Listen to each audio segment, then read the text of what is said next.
Assalamualaikum warahmatullahi wabarakatuh. Kami dari kelompok 8, yang mana beranggota saya sendiri, Fiona Sara Muspita, NPM A1H020011, dan teman saya Renaldi Alexander, NPM A1H020012. Dosen pengampu Dr. Asti Putri Kartiwi, SE MPD.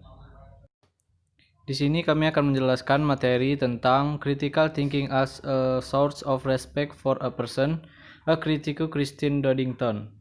A. Berpikir kritis sebagai sumber penghormatan untuk orang. Berpikir kritis secara luas dipandang sebagai jenis pemikiran logis yang membantu kita menganalisis dan memaknai, atau menafsirkan segala bentuk situasi atau informasi, jadi bahwa kesimpulan yang kami ambil dari interpretasi kami masuk akal.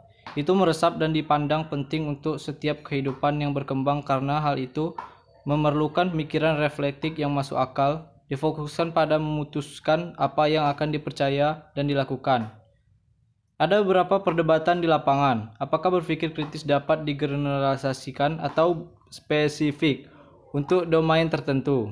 Beberapa pendukung berpendapat bahwa penilaian yang dipertimbangkan dengan baik adalah produk dari umum kemampuan dan di posisi sementara yang lain percaya bahwa mereka hanya dapat dibuat dalam berbagai macam disiplin ilmu yang berbeda, etika, sains, seni misalnya.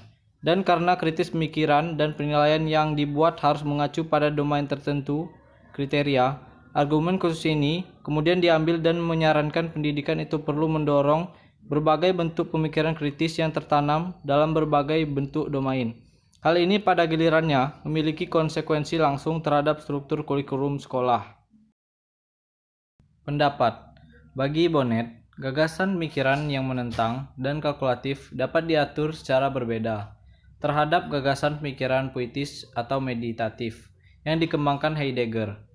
Buku Bonnet adalah ajaran untuk kurikulum untuk memperbaiki ketidakseimbangan yang ada dihasilkan dari dominasi perspektif rasional dalam pendidikan. Rangkumannya tentang fitur kontras dari pemikiran puitis dan kalkulatif mungkin adalah cara yang terbaik untuk menyoroti ini. Dia pertama kali membuat tabel untuk mengilustrasikan dua sikap berbeda. Dia kemudian membedakan perasaan dan aspirasi dari setiap cara berpikir. Yang pertama, kalkulatif. Kalkulatif merupakan kepuasan sebagai hasil dari rasa memilah-milah, mendapatkan sesuatu yang teratur, memperjelas, efek transparan, mencari kendali, membuat pernyataan, mencari kebenaran sebagai kebenaran. Sedangkan yang kedua, puitis. Puitis merupakan rasa misteri, kagum, heran, pesona, membangkitkan perasaan penyelarasan, dipengaruhi oleh berbagai hal, memungkinkan dirinya menjadi rentan bernyanyi, mengatakan apa, mencari kebenaran sebagai pengungkapan. Perbedaan yang dibuat dengan cara ini berfungsi untuk menggambarkan sesuatu tentang keterbatasan berpikir kritis. Saya sadar bahwa salah satu cara untuk menantang konseptualisasi ini, pendekatan dualis untuk jenis pemikiran akan membantah bahwa berpikir kritis dalam pengertian penuhnya tidak sebanding dengan pemikiran kalkulatif yang dijelaskan Bonnet.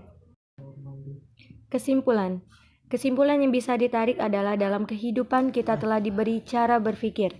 Di sini banyak sekali cara berpikir kritis, logis, dan sebagainya untuk membuat kita lebih bisa dalam memilih sesuatu keputusan dengan baik.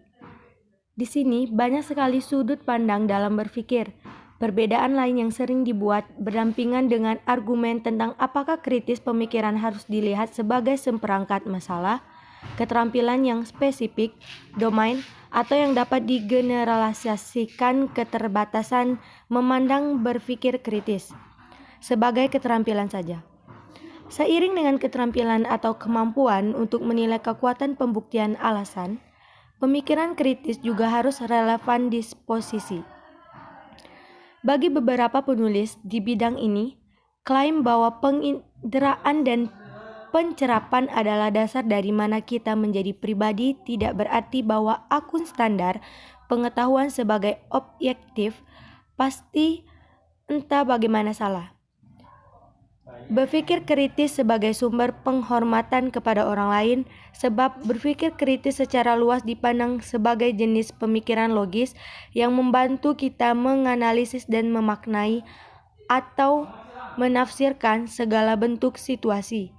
Di makalah ini adalah sudut pandang untuk berpikir untuk sumber atau cara penghormatan kepada orang lain.